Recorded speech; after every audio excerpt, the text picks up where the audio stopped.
Saudara-saudari terkasih, salam damai sejahtera dan salam jumpa kembali dalam edisi renungan hari ini. Saudara-saudari terkasih, hari ini Kamis 15 Juli 2021, peringatan wajib Santo Bonaventura, Uskup dan Pujangga Gereja. Referensi renungan hari ini diambil dari kitab Keluaran bab 3 ayat 13 sampai dengan 20. Dan bacaan Injil diambil dari Injil Matius bab 11 ayat 28 sampai dengan 30. Saudara-saudari terkasih, dalam hidup berkeluarga, orang tua akan selalu berusaha memberi yang terbaik bagi anak-anaknya. Kasih, cinta dan perhatian orang tua kepada anak-anaknya begitu besar dan tak ternilai. Sang ayah tentu saja akan berusaha semaksimal mungkin menghidupi serta menafkahi keluarganya. Apapun yang dilakukannya hanya untuk kebahagiaan dan keselamatan keluarganya.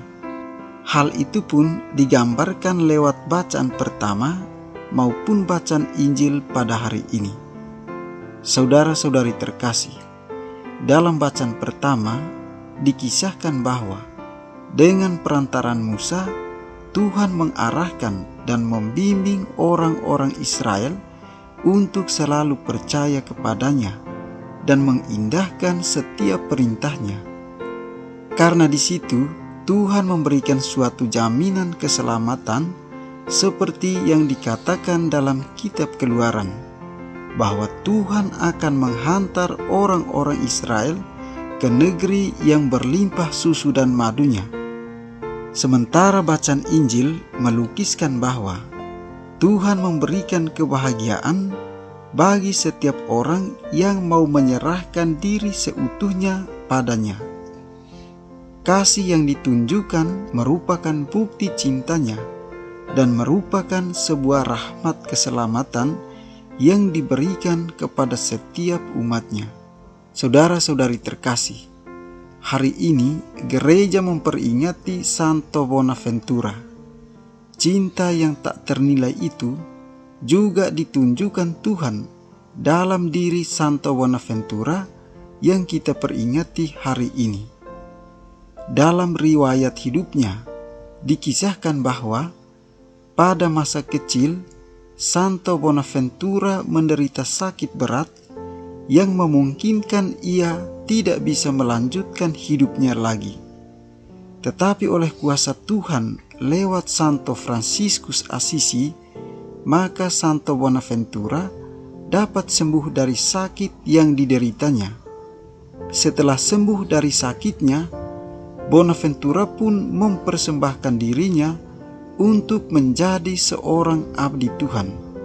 Hal serupa pun dilakukan oleh orang-orang Israel dalam bacaan pertama, di mana ketika Tuhan memberikan kelimpahan kepada mereka, mereka membalasnya dengan mempersembahkan korban kepada Tuhan. Saudara-saudari terkasih, dari sini Tuhan mengajak kita sebagai umatnya untuk menjadi pribadi-pribadi yang kuat, yang selalu bersyukur, serta percaya dan menaati segala perintah Tuhan. Tuhan sangat mencintai kita. Cinta yang diberikan Tuhan dapat menghantar kita pada sebuah keselamatan sejati. Kita diajak untuk selalu belajar darinya, sehingga kita pun dapat membagikan kasih sebagaimana Tuhan berikan kepada kita kepada sesama. Hendaklah juga kita belajar dari Santo Bonaventura yang kita peringati hari ini. Kita belajar untuk selalu bersyukur walaupun kita sedang mengalami suatu cobaan dan menjadikan Tuhan sebagai penopang utama. Saudara-saudari terkasih, ajakan singkat Yesus ini menunjukkan betapa ia memperhatikan para muridnya. Perutusan para murid memang berat, namun bila mereka bisa menjalankan perutusan itu dengan tekun dan lemah lembut, mereka akan menemukan kegembiraan dan harapan.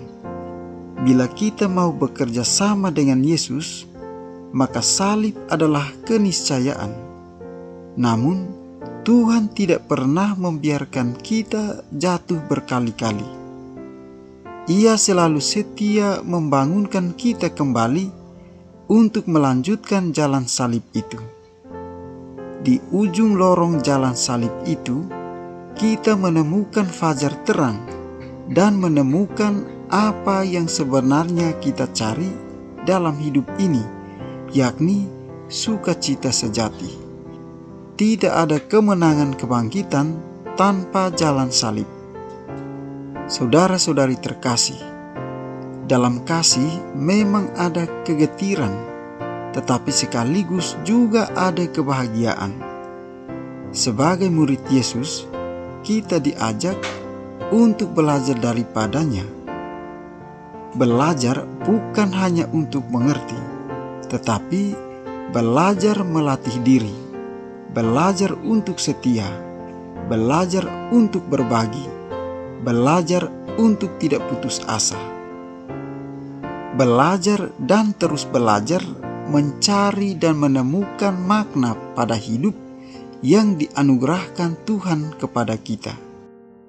Kiranya Tuhan memberkati kita.